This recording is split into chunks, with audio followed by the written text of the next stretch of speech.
Então, muito boa tarde a todos que estão entrando agora. Nós já vamos começar, então, com o nosso primeiro encontro, que é o tema Ciência e Espiritualidade, Asas da Inteligência do Ser Imortal.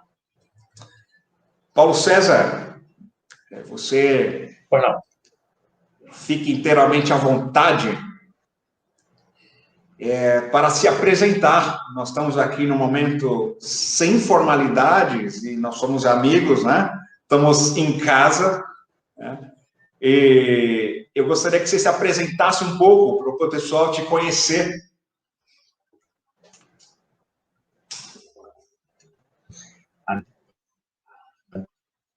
A sua voz,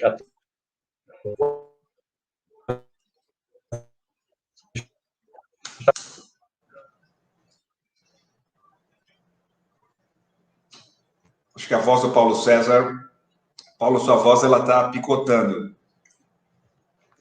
Vamos só resolver aqui. A sua voz está falhando um pouco, André, de vez em quando corta. Ok. Estou te ouvindo bem. Você está me ouvindo bem? Perfeito. André, em primeiro lugar, você me permita colocar o agradecimento e a honra que é estar participando desse seu encontro.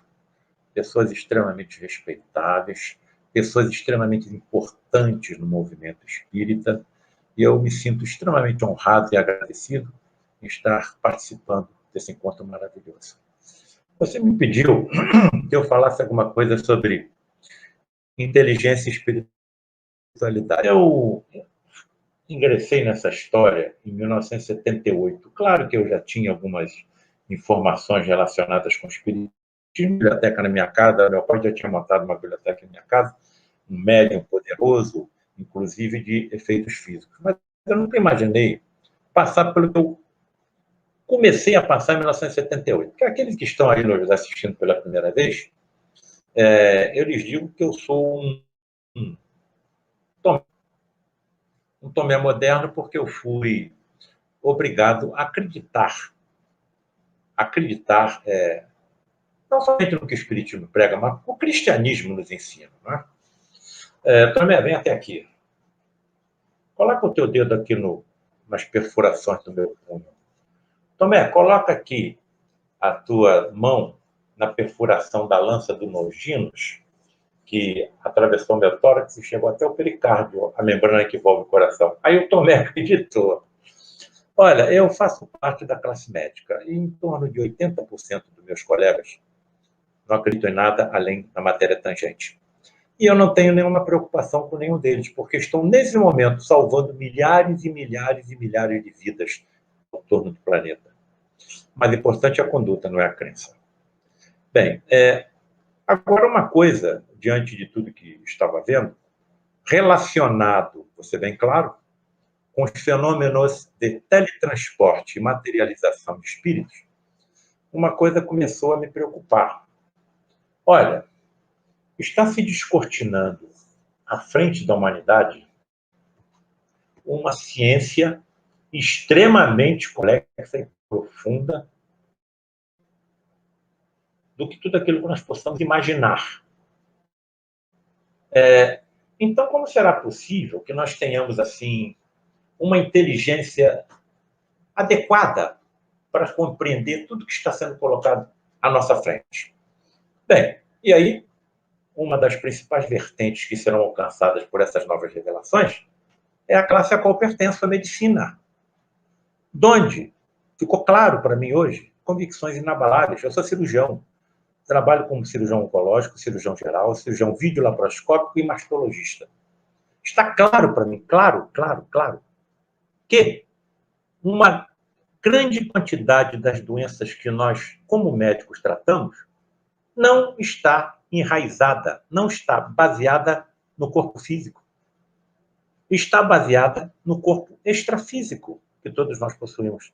Quer chamar de alma? Ótimo. Quer chamar de espírito? Ótimo.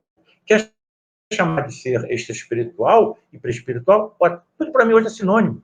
Ó, convicções de que eu sou imortal também são inabaláveis. Bem, se eu sou imortal, como é que vai estar o meu conhecimento daqui a 1000 anos? Acumulando cada vez mais ciência, tecnologia, sabedoria, amor e respeito por tudo aquilo que eu vou aprender. E como está no meu conhecimento daqui a 10.000 anos? Daqui a 100.000 anos? Daqui a 1 milhão de anos? Mas como é que o meu cérebro vai conseguir captar? Os cientistas hoje reconhecem que só sabe o que acontece em 4% do universo. Então, eu teria um cérebro de entender o que acontece em 4% do universo. E quando eu necessitar de um cérebro que poderá entender o que acontece em 20% do universo, 30, 40, 50, 60, uma das correntes da neurociência dizem que a inteligência estaria conectada ao número de neurônios que nós possuímos. Bem, e aí, dentro dessa nossa pesquisa, dentro desse nosso estudo, 2 principais trabalhos relacionados com a inteligência humana espoucaram à minha frente e me impressionaram muito. Um foi de uma pesquisadora francesa denominada Anne d'Ambricourt Malassé. Foi diretora do Museu de História Natural de Paris. Bem, essa pesquisadora francesa decidiu correr o mundo inteiro para estudar o maxilar inferior, o único osso da nossa cabeça que se movimenta. Então, para ela estudar a evolução do maxilar superior, do maxilar inferior, ela tinha que pegar o crânio dos pré-humanos e virar de cabeça para baixo.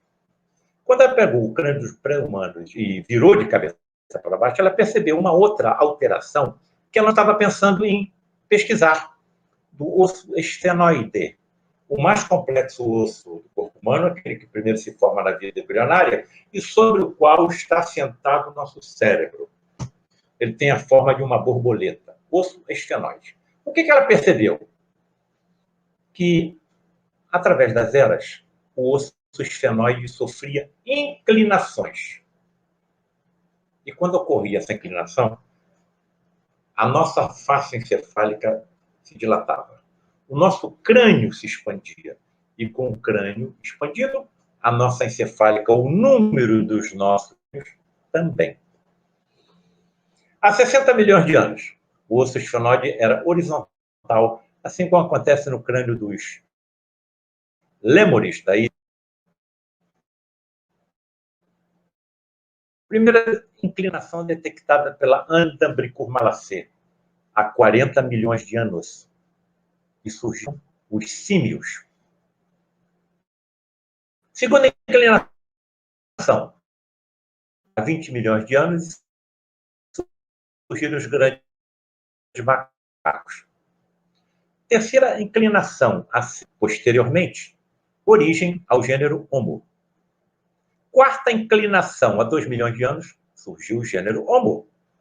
E a última inclinação detectada por ela ocorreu entre 160 mil a 300 mil anos. E surgimos nós, o Homo sapiens. Mas a coisa mais curiosa que ela percebeu é quando essa inclinação acontecia. Ela acontecia em todos os locais do planeta onde estavam uma determinada espécie. Então, quando surgiram os símios, a inclinação aconteceu em todos os continentes, na Ásia, na África, na Oceania, talvez na Austrália, nas Américas. Poxa, nós estamos diante de uma estrutura chamada ADN, composta por 3 bilhões de bases. Se essas inclinações aconteciam, elas teriam que acontecer na mesma área do ADN relacionada com a formação, não somente do esfenoide, mas também com a nossa calota craniana e com o nosso cérebro. Então, como seria possível que uma mutação aleatória ao acaso, que é como a ciência classifica as mutações que acontecem em todas as espécies, estaria ocorrendo ao mesmo tempo, no mesmo local, em uma estrutura de 3 bilhões de bases, à mesma época?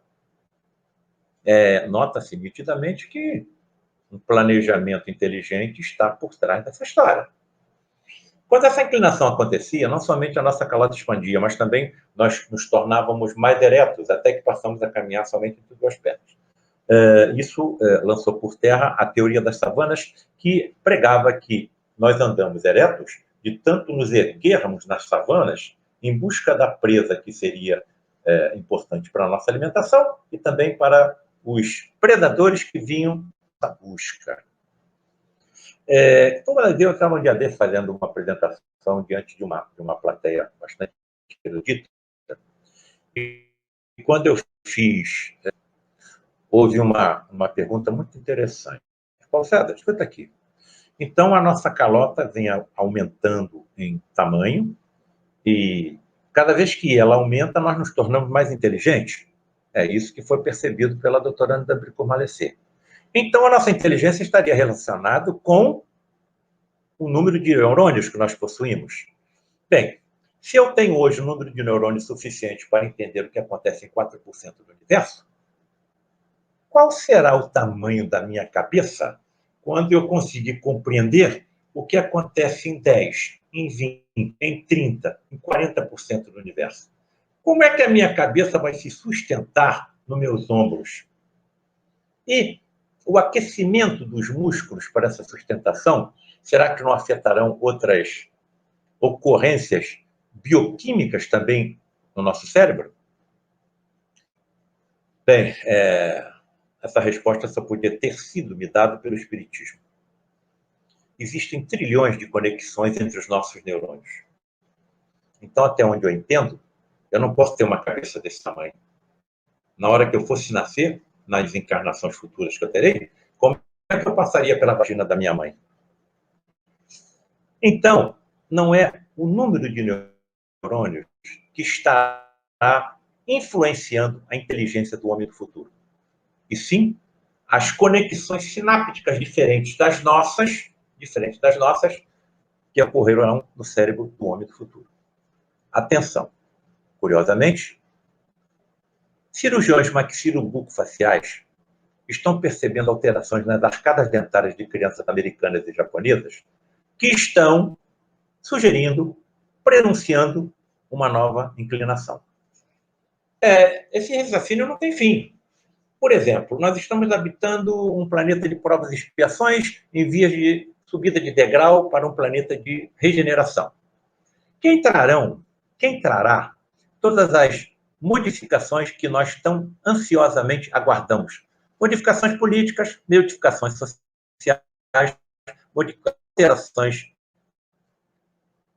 até da estrutura planetária, revelações científicas e por aí afora. Espíritos que necessitarão melhores que os nossos, de corpos melhores que os nossos. Percebam também outro detalhe interessante na pesquisa da Ana Bricourt-Malesser. As inclinações estão cada vez mais curtas. 40 milhões, 20 milhões, 6 milhões de anos, 2 milhões de anos, 160 a 300 mil, surgimos nós. Me parece que isso estaria muito assim de acordo com a chegada de novas vertentes espirituais que auxiliarão a humanidade na elevação planetária universal que fatalmente ocorrerá com a Terra. Olha, eu acho isso extremamente fantástico, porque o que no Espiritismo foi a sua vertente científica. Porque nós precisamos de respostas racionais. Ou possa nos tirar do chamado paradoxo de Epicuro. Epicuro é um sábio antigo grego, filósofo grego antigo, que fez a seguinte pergunta. Em uma frase ele definiu todo o seu paradoxo. Escuta aqui. Se existe Deus, por que o mal existe? Se existe Deus, por que o mal existe? A maior parte dos pacientes que eu opero são cancerosos. Então, nós enfrentamos até essa doença que acomete fetos, ou seja, acomete crianças antes que elas nasçam. Alguma outra vertente que não aceita da parengenesia conseguir explicar uma situação dessa? Bom, então nós estamos caminhando na direção de explicações racionais e lógicas que aproximarão as classes eruditas novamente das religiões. Eu não consigo ver outra solução outra porta de salvação para a humanidade que não seja a aproximação entre as religiões e a ciência. Com a ciência, como as religiões pregam, que é verdade, com base científica. Outro trabalho também científico que me atraiu muito foi de uma pesquisadora americana chamada Catherine Pollard. Ela decidiu estudar a genética da inteligência. A genética da inteligência. Bem, mais uma vez eu repito que o nosso ADN é formado por 3 bilhões de bases. Essa pesquisadora, Catherine, chegou à conclusão que somente 118 bases estariam relacionadas com a inteligência. E outra pesquisa também que me impressionou profundamente foi que essas 118 bases relacionadas com a inteligência permaneceram inalteradas por 300 milhões de anos. E, nos últimos 6 milhões de anos, vem sofrendo sucessivamente 18 mutações, levando ao aumento da capacidade de inteligência dos humanos. Bom, e aí a pergunta surge. O que estaria mantendo essas 118 bases paralisadas por 300 milhões de anos? Segunda pergunta. O que teria liberado essas 118 bases do seu estado estacionário e levando-a, nos últimos 6 milhões de anos, a uma sucessiva performance mutacional, cada vez mais acelerada? Mais uma vez, me parece que está claro que nós não estamos sozinhos, que a evolução da humanidade não está sozinha, que nós estamos sob um planejamento milenar, evidentemente comandado por um Cristo planetário chamado Jesus, com as legiões de espíritos sob seu comando. Olha, teve uma apresentação do Divaldo Pereira Franco muito interessante também. Ele faz um relato, evidentemente, das informações captadas mediunicamente, que estariam se aproximando da Terra 4 grandes vertentes de espíritos altamente evoluídos. Primeira vertente, espíritos altamente evoluídos no ramo da engenharia e que trariam soluções para uma grande quantidade de problemas humanos que afetam toda a humanidade. Ou seja, então a solução afetaria todos os humanos e não somente um pugilo daqueles mais ricos. Segunda vertente, espíritos altamente evoluídos no ramo das artes. Isso está de acordo com o que nós estamos vendo na Google. Você entra na internet, está vendo criança com 3, com 4, com 5 anos, até mais novas, executando sinfonia no piano, no violino, outros instrumentos. Aprenderam onde? No ventre materno? O pé da criança nem alcança o pedal do piano. Terceira vertente, espíritos altamente evoluídos no ramo da justiça. Talvez já estejamos vendo alguns pugilos dessas vertentes se manifestarem no nosso país. E um quarto ramo, que eu considero mais importante, espíritos altamente evoluídos no ramo da mediunidade. Olha, tem um livro fantástico, Experiências Psíquicas atrás da cortina de ferro. Então, países absolutamente descrentes, né? E um grupo de pesquisadores que avaliou as manifestações psíquicas nesses países concluiu que nós humanos, temos somente 7% de indivíduos, homens e mulheres, com a genética associada a algum grau de psiquismo. Vamos ser bem claros, mediunidade. Bom, se nós somos só 7%, o pugilo mais menor desse grupo estarão relacionados com os médiuns de efeitos físicos, aqueles, aliás, que atraíram Rivail, Allan Kardec, para as mesas girantes. As mesas se movimentavam e as mesas respondiam perguntas, pelo menos sim ou não. As mesas podem se movimentar através de alguma forma de energia. Agora, responder pergunta, não. Então, alguma inteligência estaria por trás do fenômeno. Isso foi que atraiu Allan Kardec por a elaboração do Consolador prometido por Jesus. E quando nós não formos só 7% de médiums? Quando formos 20%? Quando formos 30%, 40%? Os cientistas vão ter que se voltar para o fenômeno, porque eles terão médium dentro da sua própria casa. Paulo César, você é médico, você é cirurgião há 45 anos. O que te levou a falar com tanta tranquilidade, com tanta firmeza, em tudo que você acredita? Foi os fenômenos associados às incorporações mediúnicas? Não. Os fenômenos associados às psicografias? Não. Os fenômenos relacionados aos relatos de videntes, de médiuns videntes? Não. Então, o que leva um cirurgião a ter tamanha convicção naquilo que ele está escrevendo, 7 livros por enquanto, e naquilo que ele fala? A participação nos chamados fenômenos de teletransporte e materialização de espíritos. Ocorrências extremamente raras, difíceis, com uma série de exigências físicas e químicas para que aconteçam. Porque as energias que são manipuladas em tais encontros são sensíveis até ao próprio pensamento de quem esteja presente a tais encontros. Então, a base para que isso aconteça está nos chamados médiuns de efeitos físicos, raros em toda a história da humanidade, em hora presente, que entram em transe mediúnico, ou seja, desmaiam.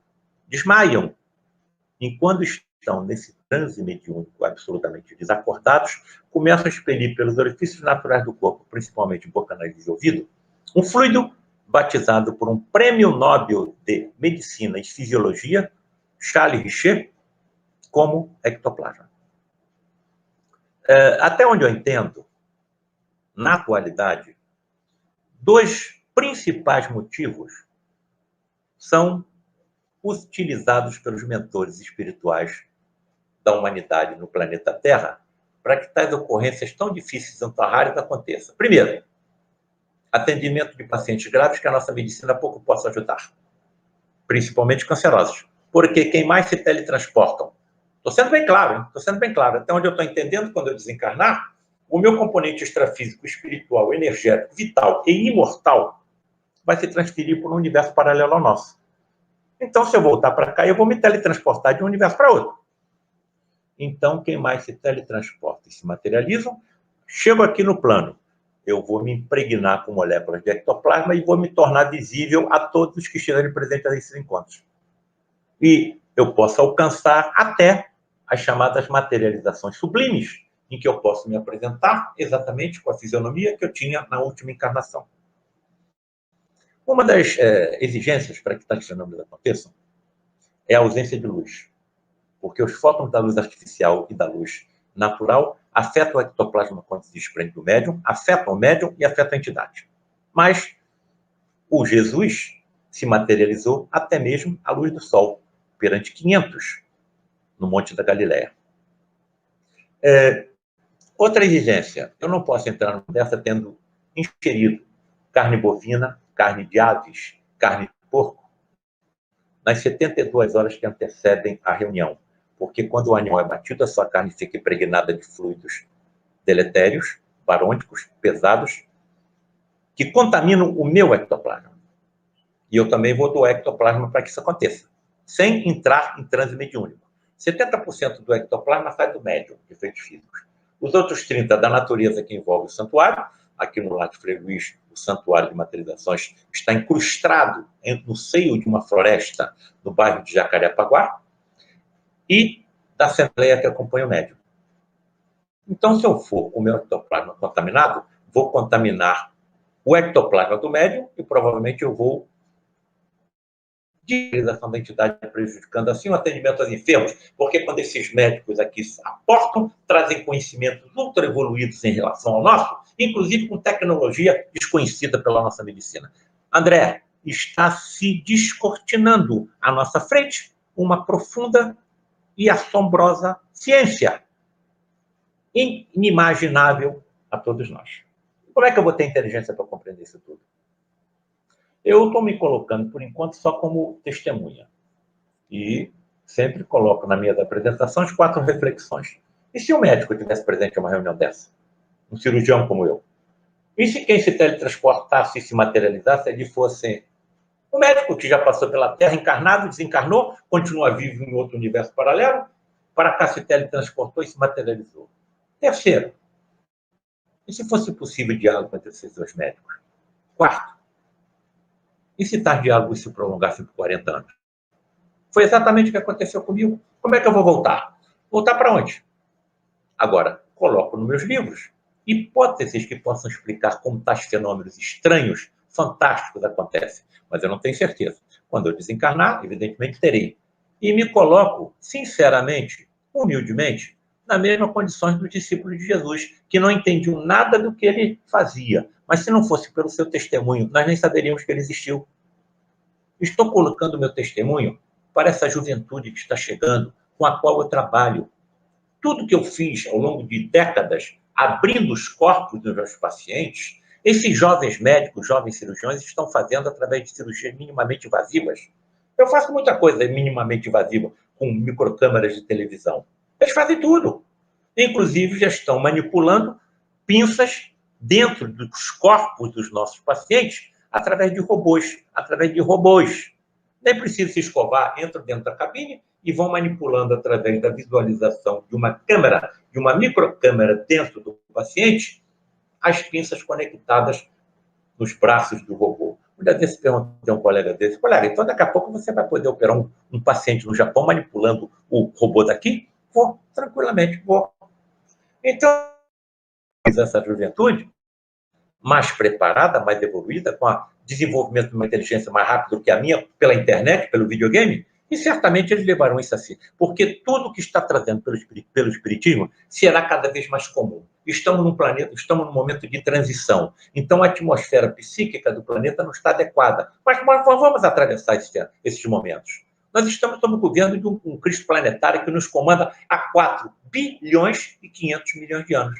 Então, Jesus não vai deixar em décadas a humanidade desaparecer, o planeta desaparecer. Existem limites que não serão ultrapassados. E aqueles que insistirem no comportamento equivocado certamente não poderão aqui ficar quando o planeta subir de degrau. Porque o peso específico dos seus perispíritos não se coadunará com o peso específico do planeta que nós vamos habitar. Olha, confesso que eu fico, e ficava mais ainda no passado, assustado com a complexidade dessa nova ciência. Mas, através desses diálogos com colegas médicos ao longo de 40 anos, alguma coisa eles confirmaram para mim e me trouxeram um grande alento.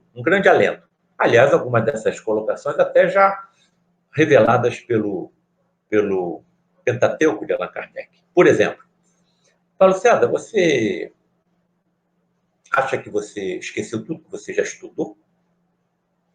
Tudo que você já estudou está armazenado dentro de um cérebro quântico. Olha, eu entrei na faculdade em 1970. Nós estamos em 2020, 50 anos. O que vocês acham que eu me lembro? Eu me lembro aquilo que eu faço e aquilo que eu ensino. Eu dou aula em 2 faculdades de medicina aqui no Rio de Janeiro, na UERJ e na Escola de Medicina Souza Marques. Eles estão dizendo que quando eu perder essa massa física, esse casulo, a vida está na borboleta, não está no casulo, naturalmente tudo aquilo que é importante para a evolução do meu espírito vai voltar à minha memória. Eu fico imaginando a alegria de um médico vendo isso acontecer. Paulo César, você acha que você esqueceu tudo que você já aprendeu em encarnações passadas? Olha, tudo aquilo que você já aprendeu também vai voltar à tua consciência. E olha aqui, quando você chegar do lado de cá, Allan Kardec também colocou isso no livro. Se prepara porque você, em 1 hora, você vai aprender o que na Terra ficava anos estudando. Anos estudando. Então eu posso aprender um idioma em 1 hora. E talvez eu não aprenda, eu simplesmente recorde aquilo que eu aprendi. Por enquanto eu não lembro nem o que eu almocei anteontem. E esse esquecimento é uma dádiva divina. Porque se eu me lembrasse do que eu fiz, por exemplo, na Inquisição, com ferro e aço, eu acho que eu não teria condições psíquicas para ser um cirurgião hoje, utilizando o mesmo aço e o ferro que eu utilizei para matar e torturar e que hoje eu utilizo para aliviar e para curar como cirurgião que sou. Então, eu acho que nós estamos no caminho de que a nossa inteligência se expandirá à medida que nós continuarmos evoluindo com o espírito, porque essa evolução é obrigatória. Nós podemos retardar a nossa evolução, mas nós não podemos impedi-la, porque Deus não nos criou para sermos imperfeitos. Nós fomos criados para sermos perfeitos. E a quantidade de informações que nós fomos acumulando é muito grande. Então,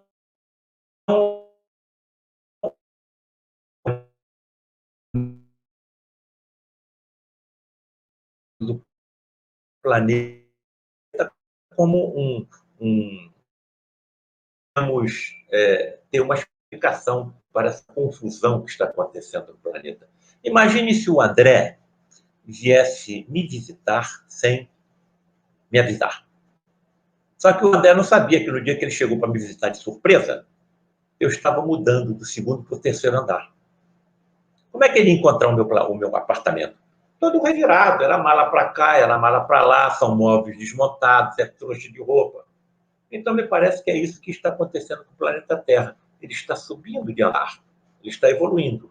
Então, isso explicaria tudo aquilo que nós estamos percebendo e que, de certa forma, nos traz alguma preocupação. Mas, graças a Deus, nós temos o Consolador prometido por Jesus. E a maior consolação que essa vertente religiosa, científica, nos traz é a certeza da imortalidade. André, eu não queria falar sozinho. Se você quiser fazer alguma colocação, alguma correção, algum questionamento, nós estamos aqui à disposição de vocês. Mais uma vez, agradecendo muito pelo seu convite. Imagina, Paulo. Excelente, cara. Eu fiquei extremamente curioso, até por já te conhecer, porque você já teve uma vivência no Lar de Frei Luiz, né, com trabalhos, né, que envolvem fenômenos de materialização, né? Então, teria duas perguntas nesse momento, diante do que você trouxe aqui, que é extremamente importante a gente ter essa abertura de unir ciência e espiritualidade, né? E você trouxe o espiritismo muito bem como um conjunto de mais do que conceitos, né? A doutrina espírita realmente é uma estrutura filosófica, científica, religiosa que dá suporte para a gente conseguir ter uma vivência de espiritualidade, né? Eu tenho duas perguntas sobre isso. Uma é se ciência e espiritualidade, a união das duas, faz surgir uma nova ciência. André, isso é óbvio. Deixa eu responder a primeira, pode ser? Sim. Primeiro, Sim. Ninguém pode curar um leproso sem saber da existência de um micro-organismo chamado bacilo de Hansen. Quem pode curar um cego de nascença sem conhecer toda a estrutura do globo ocular humana, uma das mais complexas estruturas conhecidas pela nossa biologia? Ninguém pode fazer um paralítico andar sem conhecer toda a estrutura óssea, nervosa e muscular do corpo humano. Se há 2.000 ninguém sabia.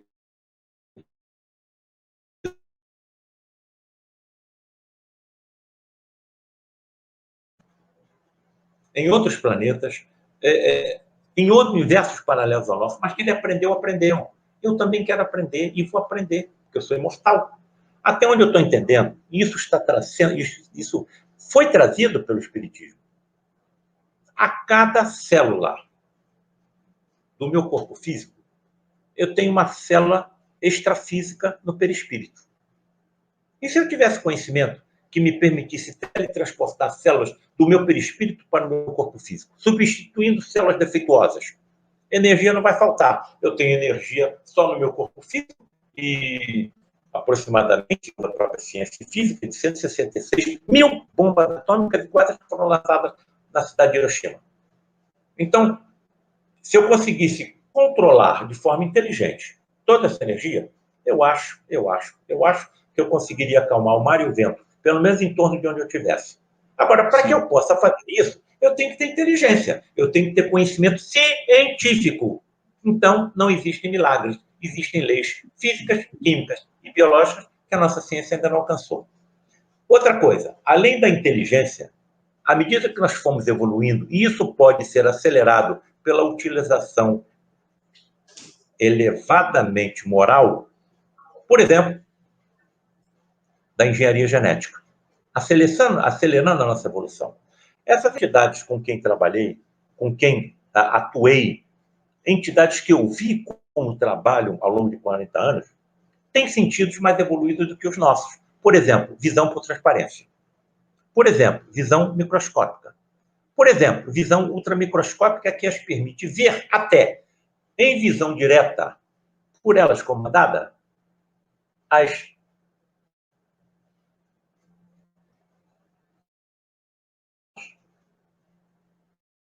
organelas. Essas organelas celulares, para serem vistas por nós, necessitamos de microscópios eletrônicos com aumento da imagem de 500 mil vezes.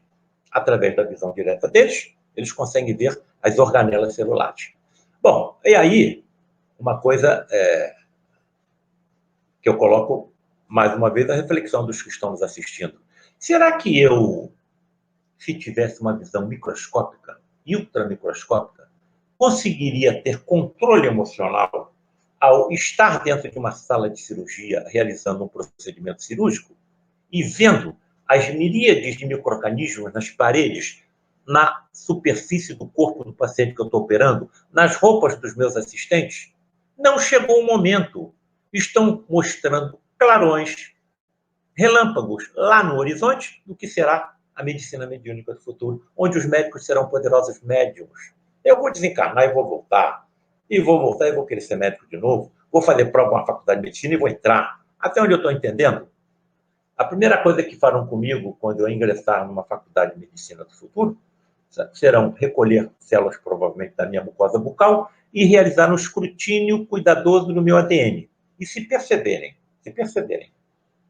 que eu tenho a genética da mediunidade, porque a genética está incrustada na mediunidade, num setor ainda não alcançado pelos nossos geneticistas, eu serei desenvolvido por profundos estudiosos do assunto, que serão os professores das escolas de medicina do futuro.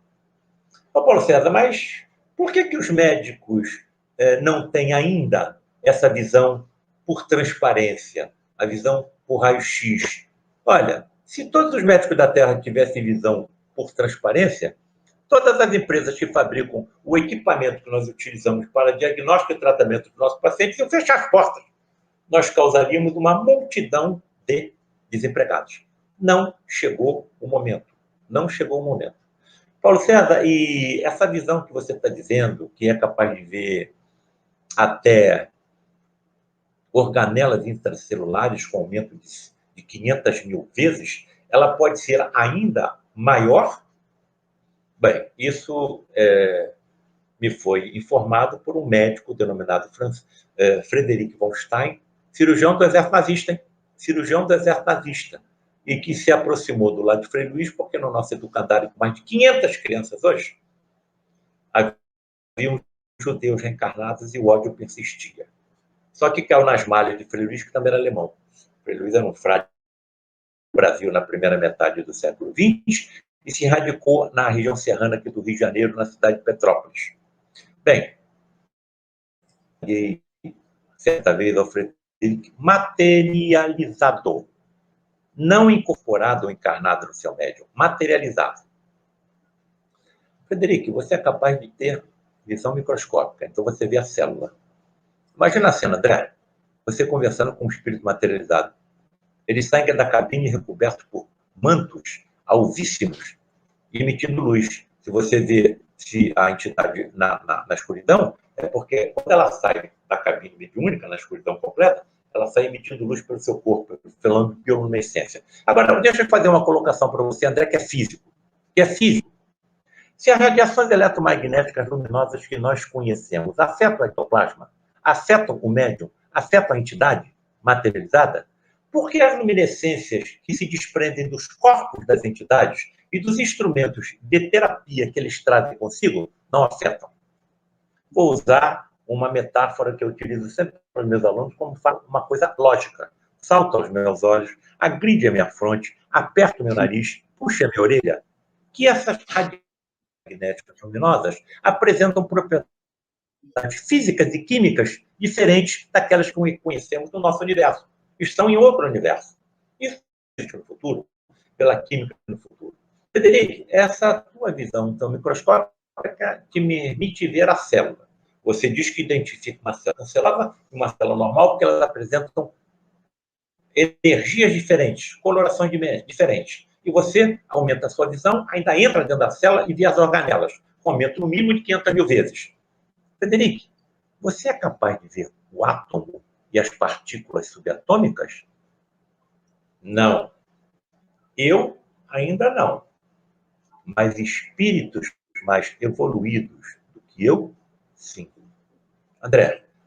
Uau! As partículas subatômicas, o átomo, estão sendo possíveis ser vistos nos corpos chamados de tunelamento. Concorda comigo? O tunelamento quântico, me parece que é isso. André, o aumento desses microscópios que estão permitindo ver até o átomo, moléculas e partículas subatômicas, tem 100 milhões de vezes da imagem. Ele está dizendo que existem espíritos mais evoluídos que eu, que ele, que consegue ver de visão direta. E outra coisa, preciosa, eu não podia ficar com essa quantidade de informações armazenadas ao longo de 40 anos junto comigo. Estou direcionando para todos os interessados, estou direcionando para os eruditos, mas direciono principalmente para quem? Para a classe médica competente, onde 80% não acredita em nada. Então, como é possível que as entidades encarnadas, entidades médicas encarnadas, entendam a encarnação mediúnica como um fenômeno superior à incorporação? Quando a entidade está encarnada no médium, o médium nada percebe e depois nada se lembra. Inclusive, é possível a ocorrência do fenômeno da xenoglosia, quando a entidade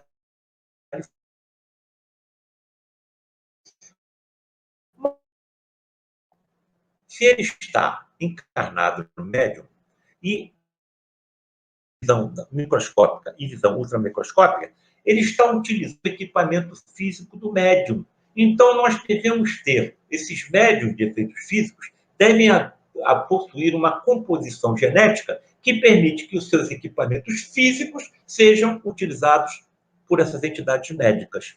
Então, se eles têm, nós também não teremos? Ou não poderá ser geneticamente e rapidamente mais evoluído, com o conhecimento da genética, da engenharia genética que nós estamos cada vez mais nos aproximando, nos aprofundando?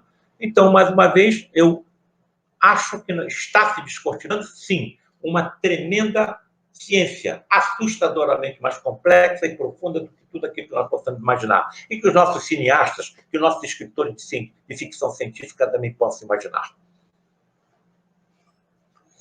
Agora, você tem uma segunda pergunta para fazer. Desculpe, André. Você já respondeu a segunda pergunta, que quando você falou do Dr. Frederico, e da materialização. Pelo que você está dizendo, a sua pergunta para mim também, ela também para mim é muito claro isso, cara, porque se a luz, ela destrói o ectoplasma, digamos assim, num trabalho de cura ou materialização, como você trabalhou, em que o espírito saía da câmara e tinha que estar tudo escuro, mas ele, materializado, irradiava luz. Tem uma descoberta científica recente que eu preciso falar para vocês que estão aqui nesse momento. Em 2020 foi publicado um trabalho de pesquisadores russos que eles eles fizeram o experimento da dupla fenda, aquele experimento clássico da dupla fenda, de física quântica, só que com fótons, né, com lasers.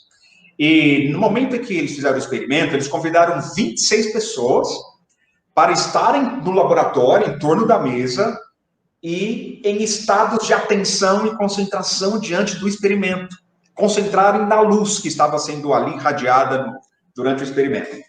E aí eles, inclusive, monitoraram com eletroencefalograma, fizeram vários tipos de medições médicas para ver os grupos, o grupo controle, um grupo de alta concentração, um grupo de mediana concentração e grupo de pessoas com menor concentração, atento ao experimento.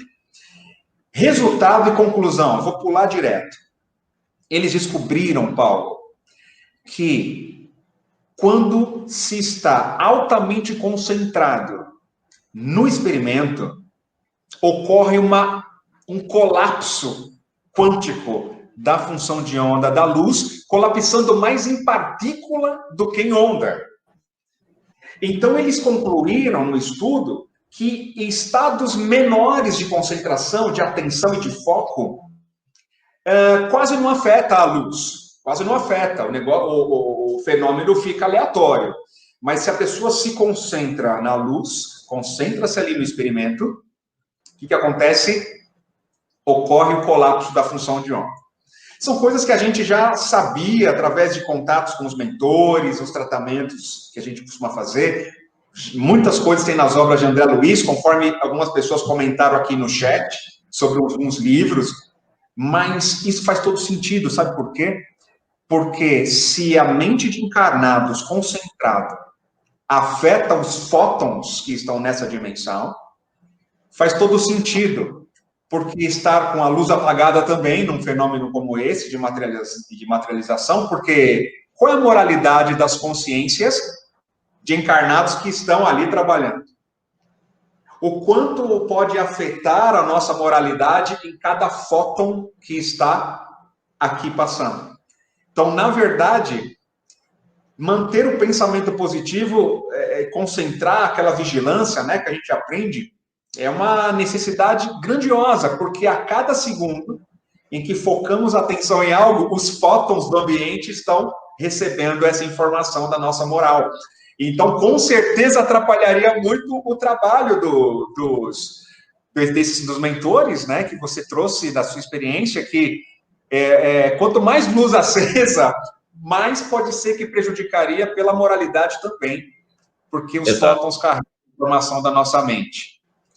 Então, eles irradiam a luz, beleza. Os fótons que vêm deles, uau, nos atinge de uma maneira fantástica, né? Então, mas o contrário prejudica.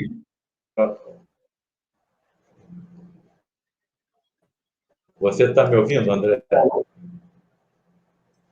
me ouvindo, André? Agora estou te ouvindo. Está me ouvindo? Está me ouvindo, André? Estou te ouvindo. Deixa eu fazer uma outra colocação, então talvez você possa me ajudar. Dentro desses fenômenos de efeitos físicos, um que muito me impressionava também era chamado fenômeno da voz direta. Você não vê a entidade. Sim. Tem alguma coisa no meu...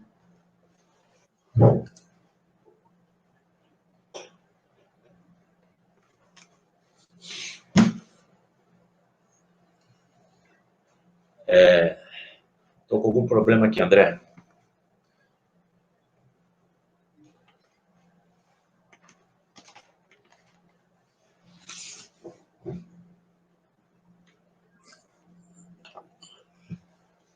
Pronto, parece que resolvi. Então, você não vê a entidade, mas ouve a voz. Esse é o fenômeno da voz direta. Isso é explicado da seguinte maneira. A entidade não materializa o corpo inteiro, materializa tão somente a sua laringe. Isso está descrito no livro Missionários da Luz, pelo André Luiz. O André Luiz descreve fenômenos de materializações visto por ele do plano espiritual. Se a laringe não estiver iluminada, não estiver solidificada, você não vê a laringe, mas ouve a voz do paciente, da entidade. Ouve a voz da entidade teletransportada e materializada. A pergunta que eu faço é a seguinte, isso sempre me intrigou, desde que eu cheguei lá nesse fenômeno com 24, 25 anos de idade, hein? Olha só, saí dos bancos da Faculdade de Medicina. Vocês estão ouvindo a minha voz porque o ar que sai do meu pulmão faz vibrar as cordas vocais da minha laringe. Se a entidade não está com os pulmões materializados e tão somente com a laringe, o que faz vibrar as cordas vocais dessa laringe?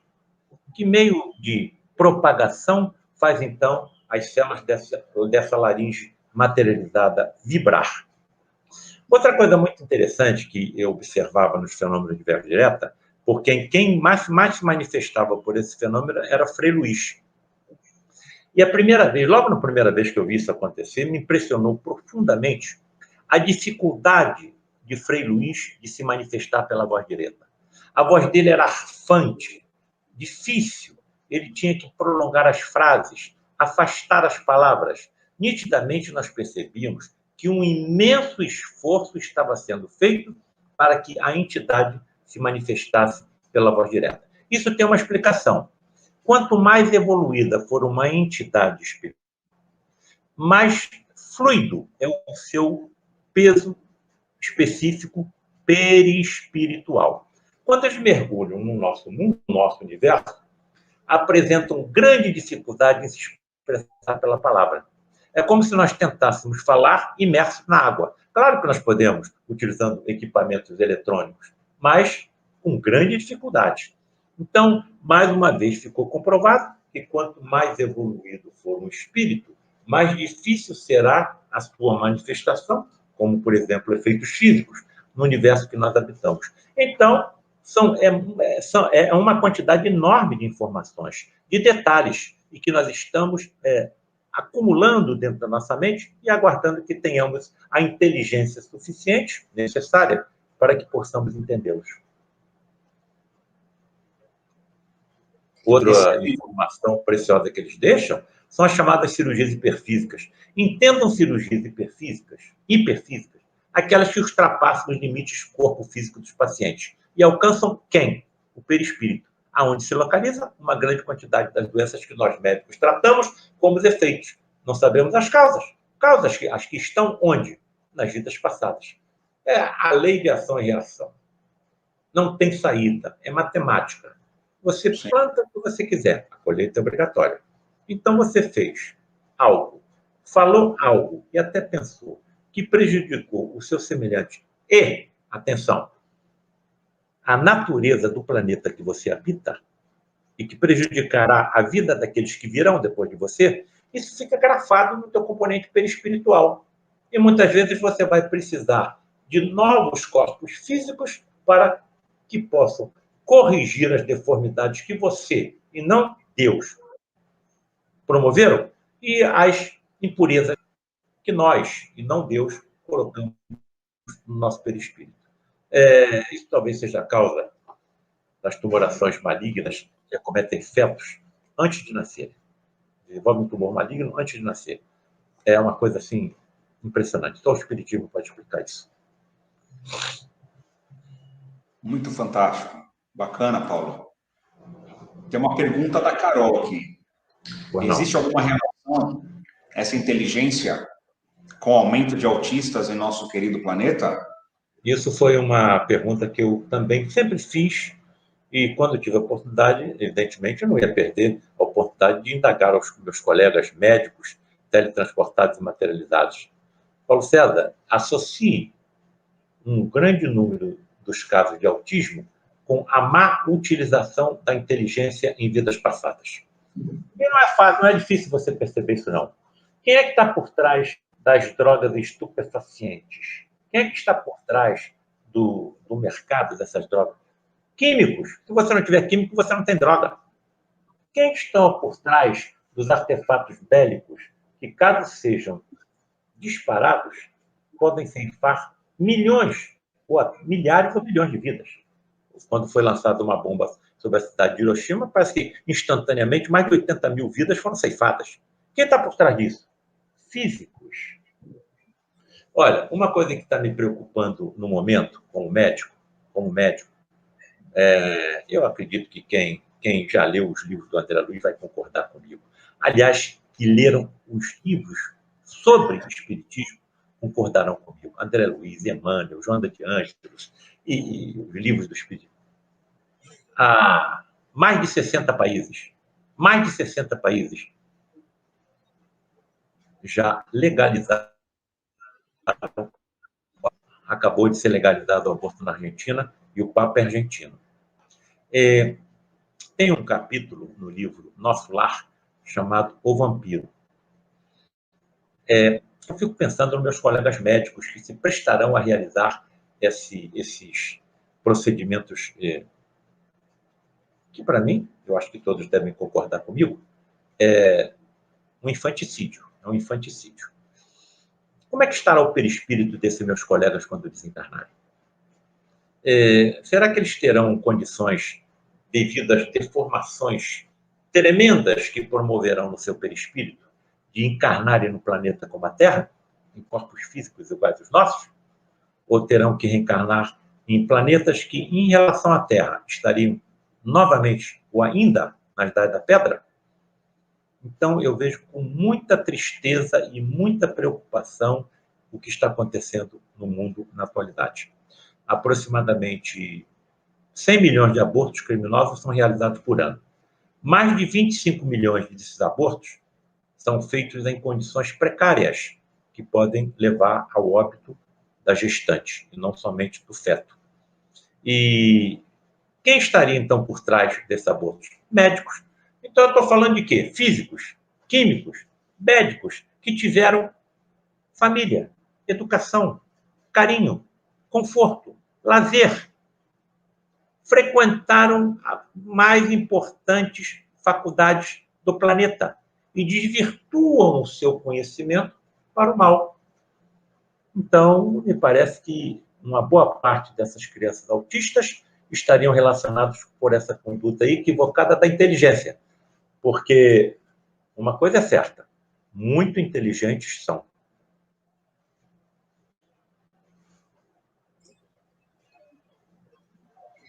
Muito importante, Paulo, você levantar essa situação do aborto, né? Porque, de fato, se a ciência ela considera somente o aspecto materialista ou material da existência, os argumentos, ainda que existam argumentos científicos também sobre isso, mas quando considera-se espiritualidade unida à ciência, o entendimento é totalmente outro em relação até a essas leis que surgem, né, e que são aprovadas. Né?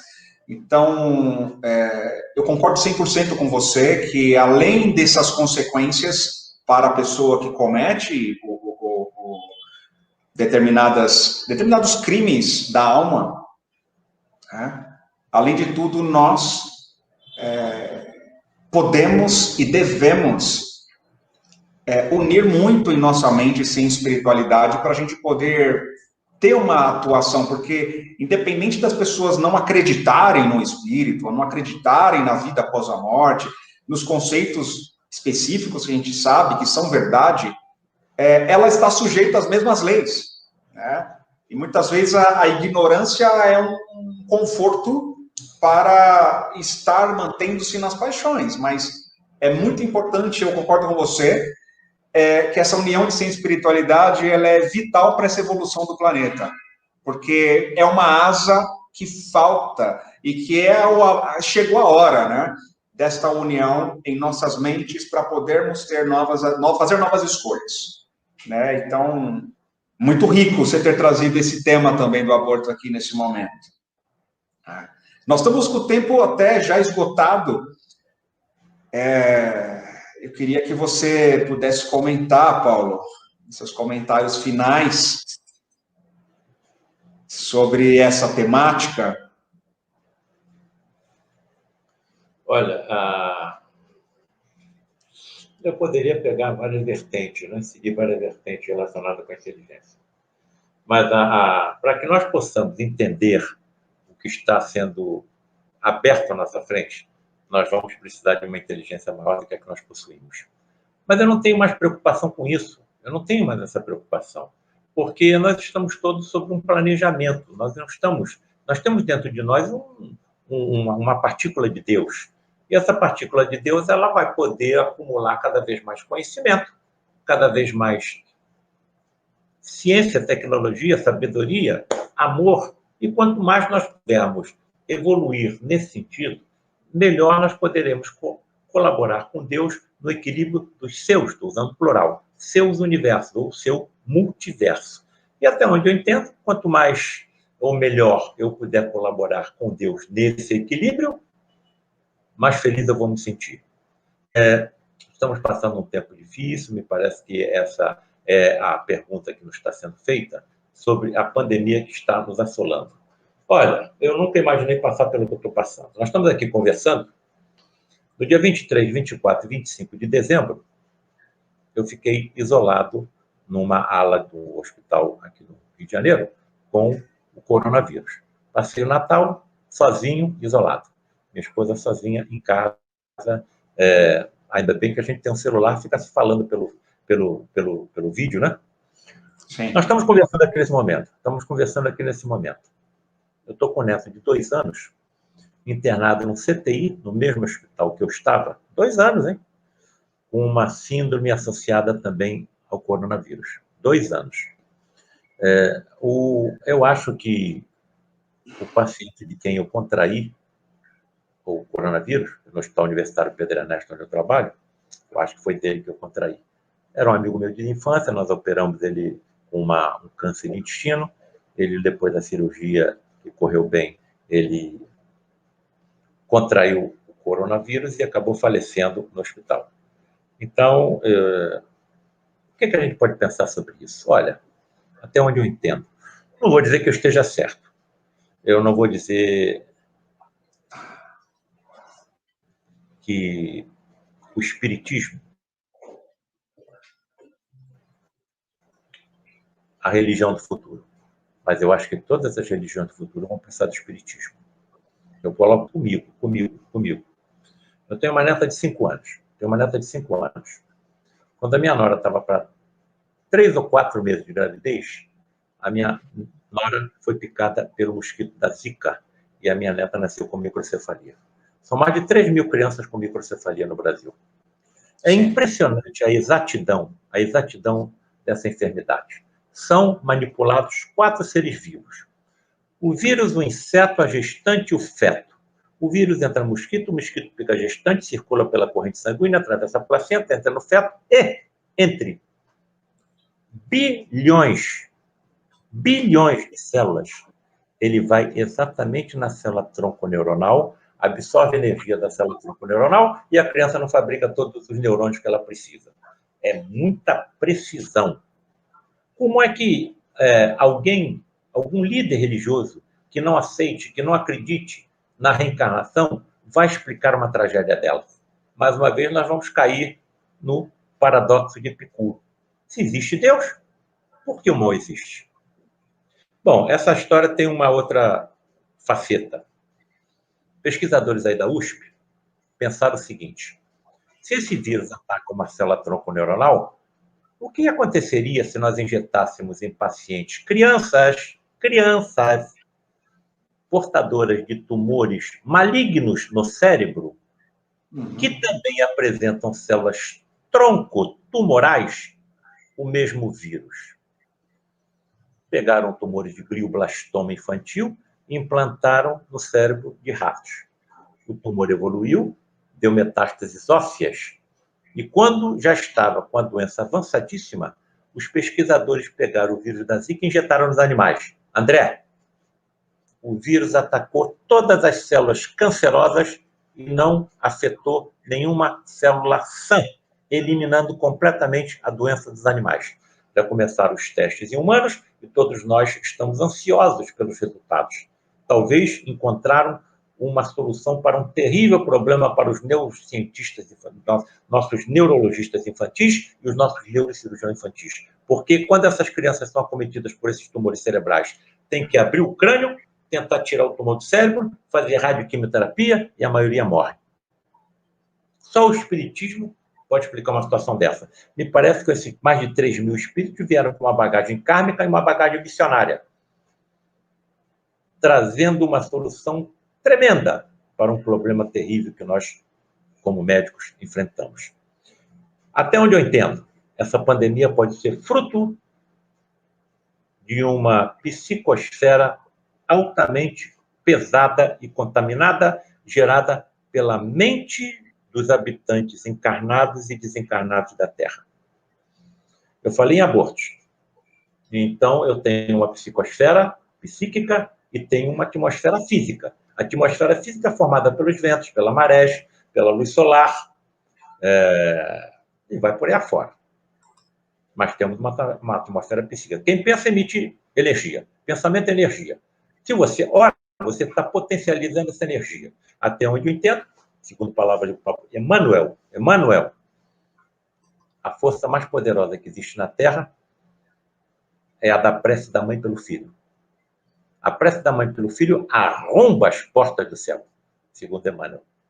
Nem no céu você pode pedir que ela penetre. Bem,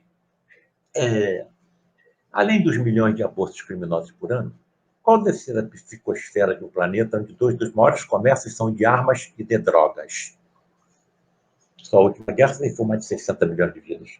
Nós estamos vendo o que está acontecendo com a natureza no nosso país, com a floresta amazônica, com o Pantanal Mato Grossense. Isso já aconteceu em outros países? Claro que aconteceu, mas nós não podemos estar cometendo os mesmos erros. E nós estamos sem equilíbrio. Bem, se essas duas atmosferas, uma física e uma psíquica, que se interpenetram, nós estamos colocando tijolos em telhados de zinco. Vai desabar. Desabar como? Através de tragédias ecológicas, através de tsunamis, através de maremotos, através de enchentes, através de guerras. Bem, então me parece que nós temos que aprimorar a nossa atmosfera psíquica. A nossa atmosfera psíquica está tremendamente densa, está tremendamente contaminada pelos nossos pensamentos. Então, isso vai gerar pandemia. E talvez possam ocorrer pandemias piores, porque essa pandemia está acontecendo oriunda de animais silvestres. Oriunda de animais silvestres. Se nós estamos destruindo a natureza, esses animais silvestres vão se aproximar mais de nós. E nós podemos ter que enfrentar outras pandemias piores ainda do que nós estamos enfrentando. Só no nosso país estão morrendo mais de 1.000 por dia. Nos Estados Unidos, mais de 4.000 por dia. Isso não pode ser obra de Deus. Deus tem as suas leis fixas, as suas leis imutáveis. Assim como as leis da física e da química existem de forma imutável, as leis morais também são imutáveis. Então, eu não posso prejudicar a vida de ninguém. Eu não posso prejudicar a vida daqueles que virão depois de mim. Eu não posso impedir a vida daqueles que virão habitar esse planeta. Então, a importância do espiritismo kardecista cristão, pelo menos nessa cabeça aqui, vai se sedimentando com cada vez maior firmeza. Não tem saída. Eu posso plantar o que eu quiser, mas a colheita é obrigatória. Então, eu acho que, à medida que nós formos evoluindo como espíritos, e essas verdades permearem o nosso planeta, verdades trazidas pelo espiritismo kardecista cristão, aumentará a probabilidade de nós melhorarmos as condições em que nós habitamos. E fico pensando, vou até mais longe. O cristianismo tem 2.000 anos. Como estará o espiritismo daqui a 2.000 anos? Ele só tem um pouco mais de 150.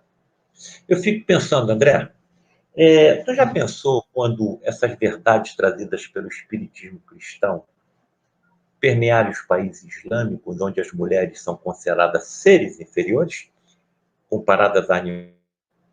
O que acontecerão com aqueles missionários que levarão essas verdades a tais nações?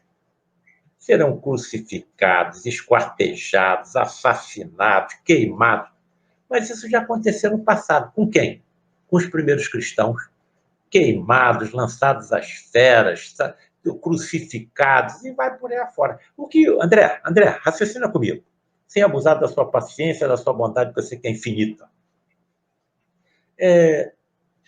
O que faria aqueles cristãos não negarem a sua crença em Jesus, a sua crença no Cristo? Será que seria tão somente a palavra dos pregadores? Ou os efeitos físicos mediúnicos também afloravam nos cristãos primitivos. Quando você lê o livro Paulo Estevão, isso está citado quando ele fala na cidade de Antioquia. Na cidade de Antioquia, os fenômenos de voz direta eram exuberantes. E, segundo as palavras do Emmanuel, nunca se viu tanta exuberância no fenômeno da voz direta do que o que acontecia na igreja de Antioquia, ou na cidade de Antioquia com os primeiros cristãos. Então, qual foi o maior acontecimento do cristianismo? O reaparecimento de Jesus, depois de tudo que ele passou naqueles 3 dias, que culminaram com a sua crucificação. Chicotearam ele até quase à morte. Enterraram-lhe uma coroa de espinhos, com espinhos aproximadamente de 2 centímetros, atingindo a calota craniana, que deve ter causado uma dor insuportável. Não satisfeito, pregaram ele na cruz. Não satisfeito, atravessaram o seu tórax com uma lança. E, segundo as escrituras evangélicas, a primeira coisa que saiu pela perfuração da lança foi água e depois sangue. Patologistas estudaram o fenômeno e chegaram à seguinte conclusão: olha, deve ter acontecido um derrame pericárdico, ou seja, um acúmulo de sangue na membrana que envolve o coração. Então, entre a parede do coração e essa membrana, acumulou sangue. Metade para baixo desse líquido ficou depositado os elementos figurados do sangue: as plaquetas, os glóbulos brancos e os glóbulos vermelhos. Da metade para cima desse derrame ficou o plasma.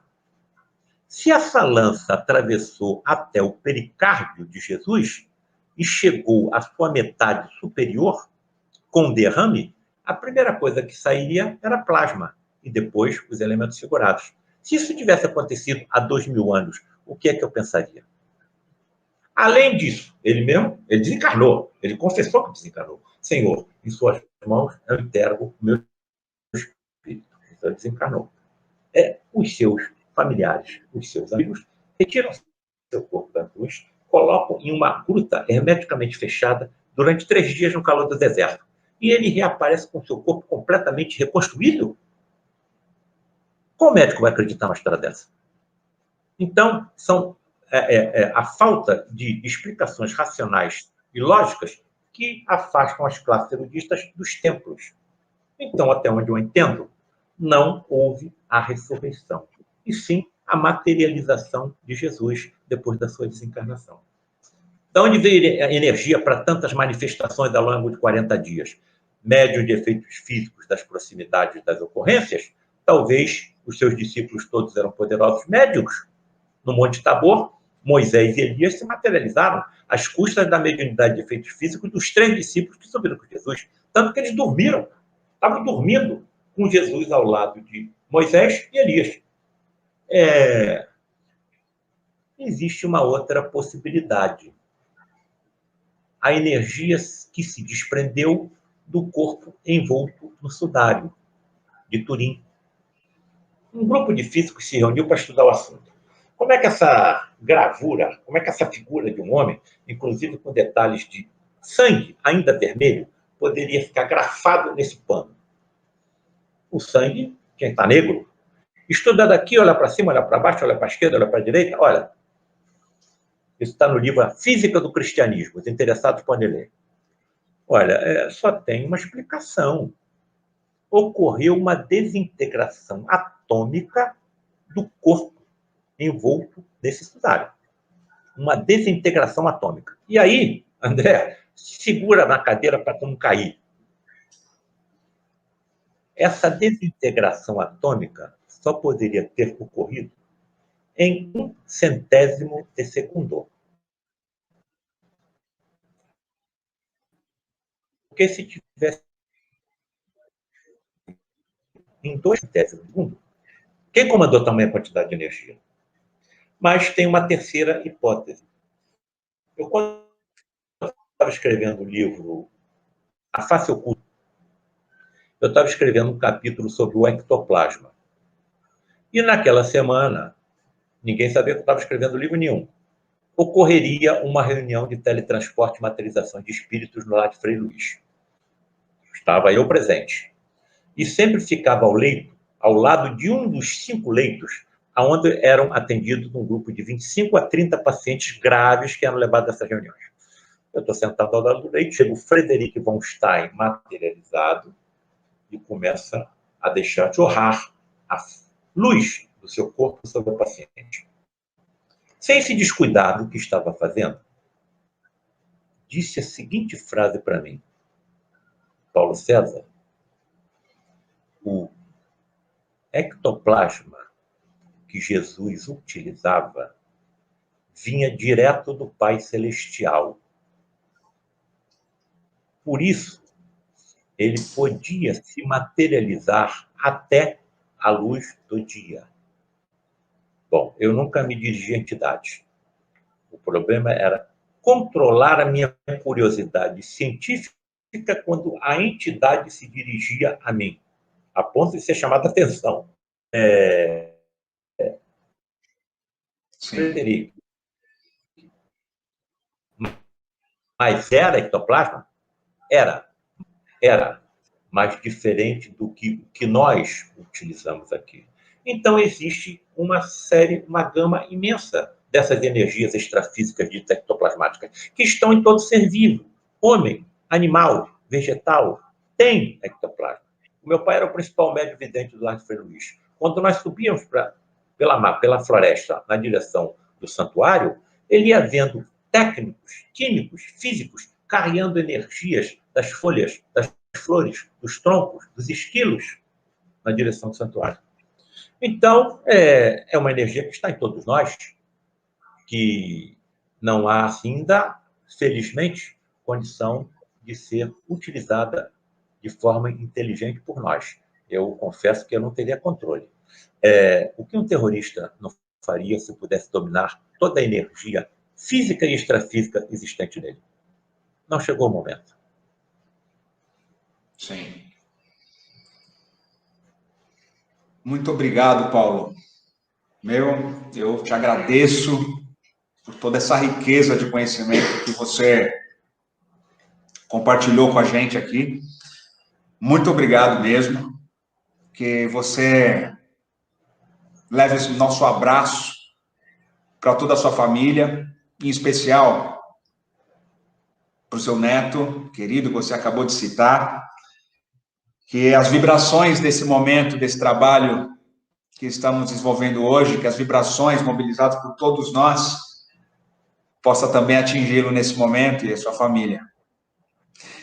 Eu estou muito feliz, Paulo, por ter te conhecido e agora, pela primeira vez, você aqui conosco. Tenho certeza de que nós ainda temos muita coisa juntos para fazer. Conte com a gente. Vou começar pelo 8º livro. Pois é. Eu estou tendo um prazer de acompanhar essa escrita do 8º livro. E gratidão, me sinto honrado, meu irmão. E a gente vai dar continuidade aqui. Fica conosco, né? Nós temos aí até as 9 da noite, mas fica conosco. Mas, mais uma vez, muito obrigado, meu irmão. Um grande abraço para você. Muita paz. E leve nossas vibrações. Um grande abraço para você, meu amigo imortal. E é raro com a presença nesse momento. Estou muito feliz e muito honrado de ter participado dessa programação. Contem sempre comigo. Estamos juntos. Obrigado. Abraço, Paulo. Bom, gente, que força, né? Que banquete de conhecimento